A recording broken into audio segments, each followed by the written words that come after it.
Assalamu alaikum warahmatullahi wabarakatuh. Narrated Abdul Rahman bin Abi Bakr, father. Once the Prophet Muhammad was riding his camel and a man was holding its rein. The Prophet Muhammad asked, "What is the day today?" We kept quiet, thinking what he meant. Give that day another name. He said, "Isn't it the day of Nahar?" The day of Nahar, slaughtering of the animals of sacrifice. So we replied, "Yes." He further asked, "Which month is this?" We again kept quiet, thinking that he might give it another name. Then he said, "Is not it the month of Dhul Hijjah?" We replied, "Yes." He said, "Verily,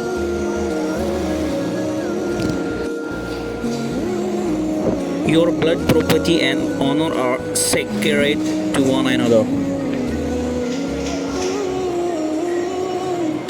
Example: Muslim like a sanctity of his day of yours, in his month of yours, and in the city of yours. It is incomplete upon these who are present to inform those who are absent, because those who are absent might comprehend it. What I have said better than the present audience.